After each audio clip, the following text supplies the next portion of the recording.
You guys, welcome back to King Ols, and yes, PFL versus Bellator has just happened in Riyadh, Saudi Arabia. Champ versus champ.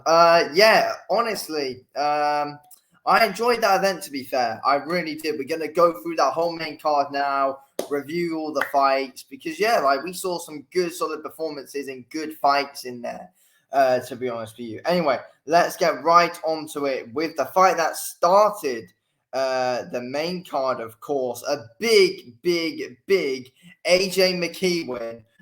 Honestly, it was just easy for him. It was just easy work for AJ McKee. He was mixing his shots up really well, and he was eventually able to get a really early submission over Collard. Collard didn't really offer anything whatsoever in that fight, if we're being honest with you. He didn't. AJ McKee, AJ McKee's really played good, to be honest with you. I always enjoy watching AJ McKee.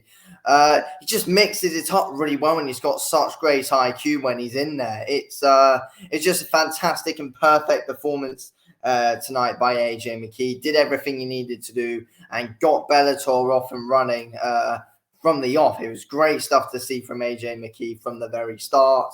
And yeah, just an easy win for him, to be honest with you. Just an easy win. Okay. So yeah, that didn't go on for long. So there's not overly too much to say on that fight. Next up, we got, of course, Thiago Santos versus Yoel Romero. Thiago Santos, of course, representing PFL. Yoel Romero representing Bellator. These are the notes I took during the fight. I mean, the first round, let's be real, was absolutely awful. It was. There was hardly anything going on in there. Like, there weren't really being any punches thrown in that first round. It was only really Yoel Romero just throwing out a few leg kicks. And he was beating up the leg of Thiago. Yoel Romero was badly beating the leg up of Thiago Santos throughout that fight, to be honest with you. It was, there were some brutal leg kicks in there by Yoel Romero. In round two, Romero kept on going after those league legs of Santos. Santos eventually actually switched stance, and then Romero was just beating up the other leg as well. So both legs of Thiago Santos were actually quite badly beaten up. Romero was kind of mixing it up on the with the punches a bit more. Santos, there wasn't too much offense coming from him. He was just cautious that whole fight, to be fair. Thiago Santos. There wasn't really anything coming from him.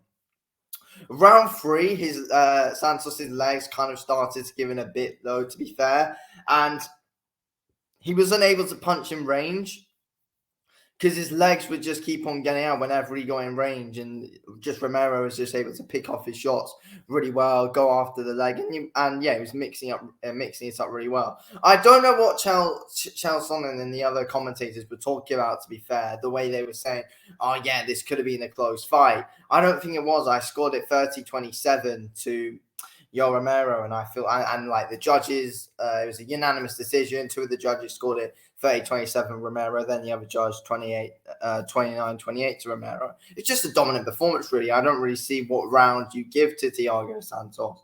I feel like it was a fairly dominant win for Yoel Romero. So yeah, that would be 2-0 to Bellator on the main card. Next up, this one was interesting. We of course got Nemkov versus Capil Loa. This was a good one, to be fair. It's a really good performance by Nemkov. Really good performance by him. He was so quick at mixing up his attacks. He was in and out of there. His footwork was really good. Obviously, he is new to heavyweight as well. He's only recently came up from light heavyweight. But yeah, he's got big bloody power in his hands as well, Nemkov. And just the way he was setting up his attacks and how light he was on his feet was amazing. He was mixing it up really well, going for some big punches to the head, and just he worked the body a bit as well, going for some good leg kicks, and just mixing it up in, out, doing all the good things, and really unpredictable with his attacks as well, Nemkov, and didn't really give Capil Loa any time to think. So yeah, I feel like, he showed levels today, Nemkov, in that fight. 100% he did. But that first round was really good. Second round, basically, they came out. Nemkov was getting some good success. Capil Loa actually ended up catching Nemkov with a good shot, but that forced Nemkov to go for the takedown, which he did, and eventually managed to get an armbar in and got the win over Capil Loa after being in trouble a bit from a big shot that landed. But he fought really well, Nemkov, and well, he thought about what he needed to do well and just shot the takedown straight away and was able to, and it paid off really well because that's how he was able to get the win. Great performance by Nemkov, great stuff. That was 3-0 to Bellator. Okay, next up we got Jackson versus Cooper. Again, this was a decent performance. No, it was a really good performance. Sorry, it was a really, really, really good performance by Jackson. Honestly, dominated that first round. It was a fantastic first round from Jackson, beating up the legs really well. And again, his shots up top were really, really, really good.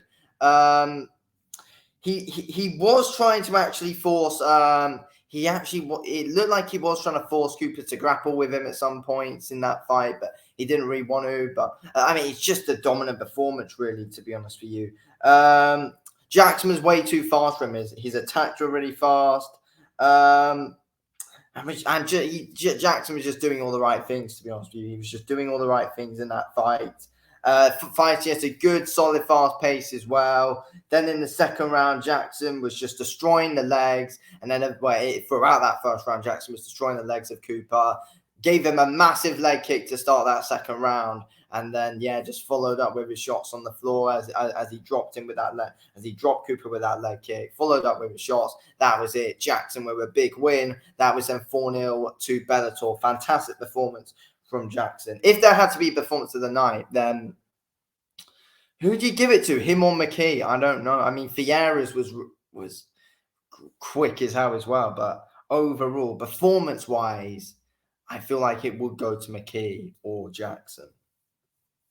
Anyway, next up we of course got Kasanganay versus Eblen. Honestly, it was a fantastic comeback by Johnny Eblen, to be fair. A really good comeback from him because that first round, I thought Kasanganay was putting in the better work, to be fair.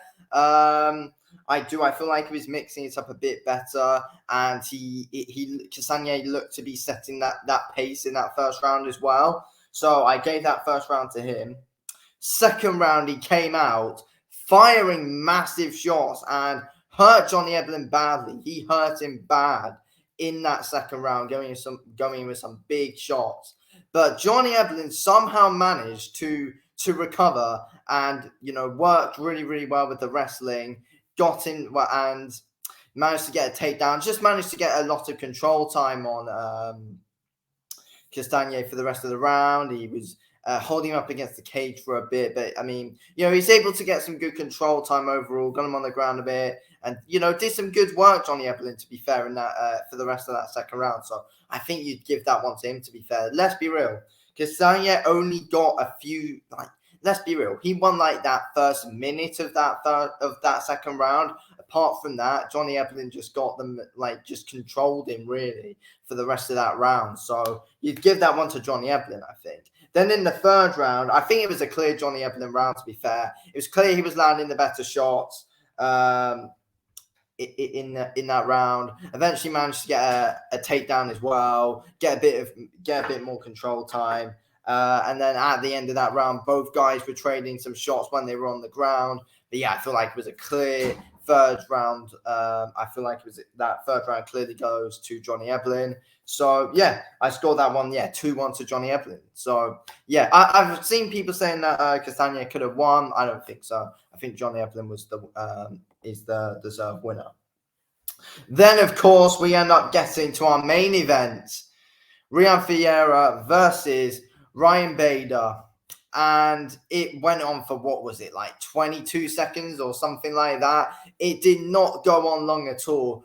Ryan Fiera he just stayed so composed that whole time when Ryan Bader just came rushing out with literally no defense whatsoever. Fiera managed to pick the shot really, really well and laid out Ryan Bader. There was no need to even follow up, to be fair. He was already out after that.